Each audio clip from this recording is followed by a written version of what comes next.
नमस्कार, आप देख रहे हैं एजेंडा विद मीनाक्षी। सीजेपी सरकार के खिलाफ थी क्योंकि नीट पेपर लीक से छात्र परेशान थे। छात्रों ने बड़ा प्रदर्शन किया, धर्मेंद्र प्रधान का इस्तीफा हुआ, सरकार जेनजी की सभी डिमांड के आगे झुकी, लेकिन सीजेपी ने फिर से धमकी दे दी कि अगर मांग नहीं मानी गई तो फिर से प्रदर्शन होगा। आखिर मामला अब कहां जाकर फंस गया है, आइए आपको समझाते हैं। दरअसल chief justice Suryakant, justice Joymala Bagchi और जस्टिस वी मोहना की 3 सदस्यीय पीठ ने नीट यूजी पेपर लीक विवाद को लेकर जंतर मंतर और देश के बाकी हिस्सों में हुए सीजेपी के छात्र आंदोलन और उन पर पुलिस की बर्बरता के खिलाफ दायर याचिकाओं पर अपना इंटरिम ऑर्डर यानी कि अंतरिम आदेश जारी किया। अब इस आदेश के 5 बिंदु हैं, एक एक करके वो सारे बिंदु आपके सामने रखती हूं। पहला बिंदु तो यह है कि दंडात्मक कार्रवाई पर रोक। आंदोलन में शामिल जिन छात्रों का कोई पुराना आपराधिक इतिहास नहीं है, उनके खिलाफ कोई कठोर दंडात्मक कदम या गिरफ्तारी नहीं की जाएगी।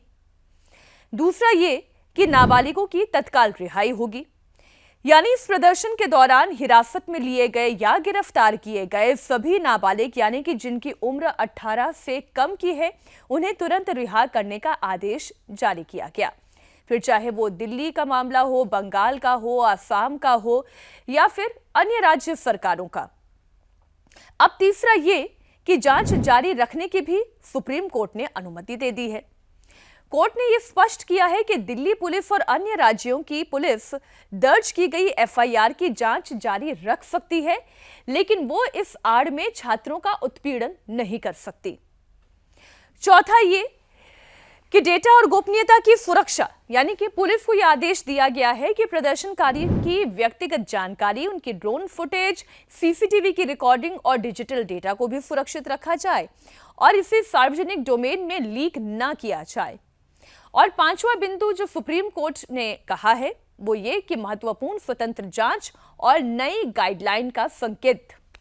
कोर्ट ने यह कहा है कि पहली नजर में पुलिस के द्वारा जो जरूरत से ज्यादा बल प्रयोग किया गया, यानी कि लाठीचार्ज करना, इसके अलावा आंसू गैस के गोले का इस्तेमाल करना, वाटर कैनन का इस्तेमाल होना, पैलेट गन और इलेक्ट्रिक शॉकर्स जैसे जो अत्यधिक बल का प्रयोग है, इनके आरोपों की स्वतंत्र जांच की जरूरत है।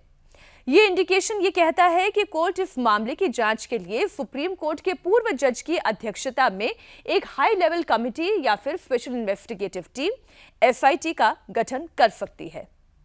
पर प्रॉब्लम कहां है उसे समझिए। समस्या है छात्रों की यानी सीजेपी की आशंकाओं की। कॉकरोच जनता पार्टी ने सुप्रीम कोर्ट के इस अंतरिम आदेश को खास तौर से जो निर्देश संख्या 4 है, यानी कि एफआईआर की जांच जारी रखने की अनुमति, इस पर कड़ी आपत्ति जताई है। सीजेपी के नेताओं का कहना यह है कि यह उस समझौते के बिल्कुल अलग है जो सीजेपी और सरकार के बीच हुआ। यह आदेश केंद्र सरकार के द्वारा 25 जुलाई 2026 को दिए गए उस सार्वजनिक आश्वासन के बिल्कुल विपरीत है जिसमें उन्होंने छात्रों पर दर्ज सभी एफआईआर वापस लेने और किसी भी छात्र को निशाना न बनाने की लिखित गारंटी दी थी। और इसी आश्वासन के आधार पर सीजेपी ने आंदोलन भी खत्म किया। अब जो बात सीजेपी के तमाम लीडर्स की तरफ से कही जा रही है वो मैं आपको बता दूं।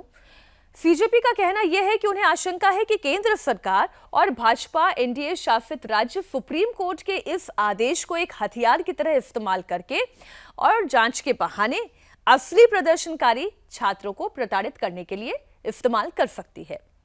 सरकार अदालत के इस आदेश की आड़ को लेकर अपने वादों से मुकर नहीं सकती। अब यह सही है कि अदालत ने सरकारों को एफआईआर वापस लेने से नहीं रोका है। बिहार हो, असम की सरकार हो, उन्होंने अपने यहां एफआईआर वापस लेने का ड्राफ्ट नोटिफिकेशन जारी कर दिया है।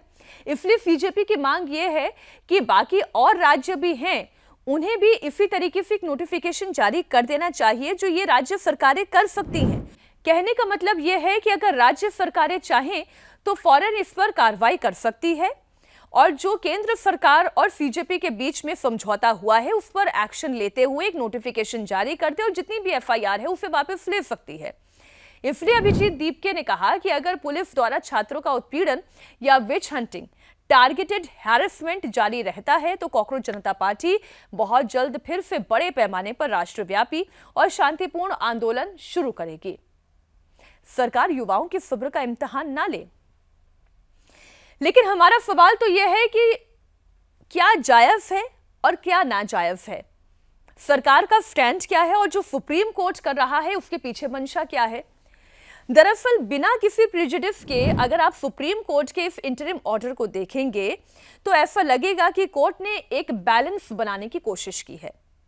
एक तरफ जहां छात्रों के शांतिपूर्ण प्रदर्शन की संवैधानिक अधिकार को मान्यता देते हुए उन्हें गिरफ्तारी से सुरक्षा दी गई है, तो वहीं दूसरी तरफ कानून व्यवस्था को बनाए रखने के लिए भी पुलिस को दंगाइयों या उपद्रवियों की पहचान करने के लिए जांच की भी छूट दे दी गई है। अब इसके पीछे कारण बिल्कुल स्पष्ट है कि छात्रों के भेष में कोई असामाजिक तत्व आजाद नहीं रहना चाहिए, और अगर ऐसा होता है तो ये न्याय के खिलाफ है। लेकिन सीजेपी के गुस्से को अगर आप देखेंगे तो तकनीकी रूप से ये न्यायपालिका पर नहीं बल्कि सरकार के रवैये पर है। अब इसे समझने के लिए मैं आपको एक डेटा देती हूं। अभी तक की जितनी भी पुलिसिया जांच हुई है और जितने भी सीसीटीवी खंगाले गए हैं, जितने भी ऑडियो रिकॉर्डिंग है, वीडियो रिकॉर्डिंग है, इसमें हर तरीके की रिकॉर्डिंग शामिल है। जिस वक्त 20 तारीख को यह प्रदर्शन हो रहा था और हिंसा होने लगी थी, पत्थरबाजी होने लगी थी, तो पुलिस के अभी तक के आकलन का जो हमें सोर्सेस के हवाले से जानकारी मिल रही है वो ये कहती है कि तकरीबन 2,500 लोग तो ऐसे थे उस भीड़ के अंदर शामिल जो आदतन अपराधी थे। उसके अंदर मॉलेस्टर्स भी शामिल हैं, उसके अंदर चोरी चकारी करने वाले तत्व भी शामिल हैं, उसके अंदर दंगाई भी शामिल हैं। इसका मतलब ये ऐसे तमाम असामाजिक तत्व जिन्होंने छात्र आंदोलन की आड़ में पुलिस के ऊपर निशाना साधा और टारगेटेड हिटिंग हुई है।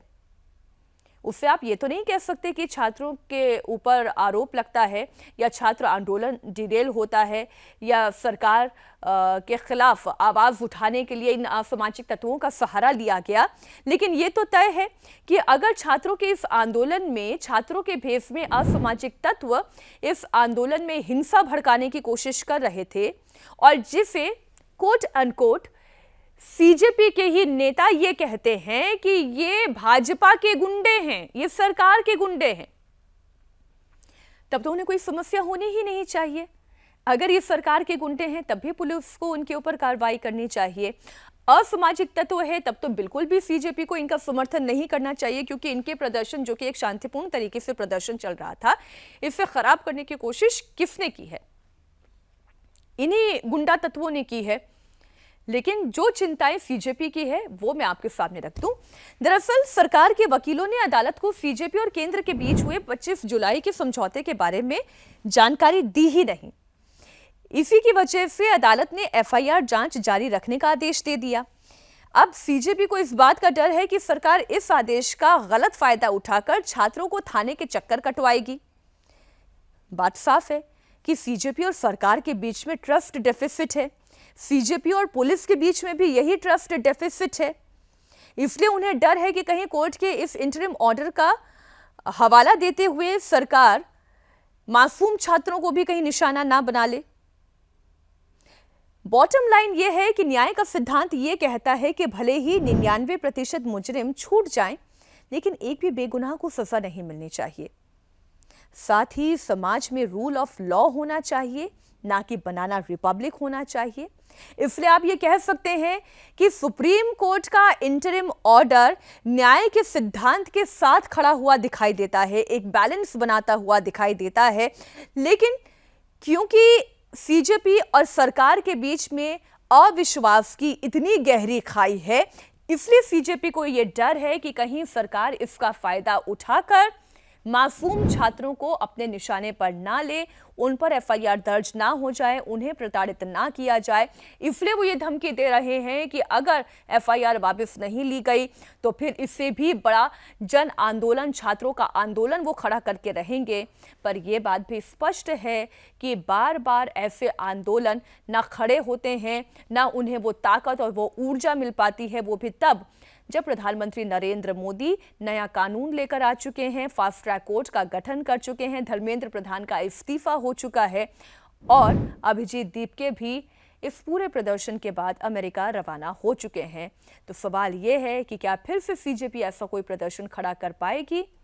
सुप्रीम कोर्ट का ये इंटरिम ऑर्डर है। अभी तो इस मामले पे एक एसआईटी का गठन हो सकता है। पूर्व न्यायाधीश के दिशा निर्देश पर या उनकी अध्यक्षता में नई एसआईटी का गठन हो सकता है। अब क्या होता है क्या नहीं होता है ये पब्लिक डोमेन में आएगा ही, आपके और हमारे विमर्श में शामिल होगा ही। फिलहाल आज एजेंडा में इतना ही। बहुत शुक्रिया हमारे साथ जुड़ने के लिए।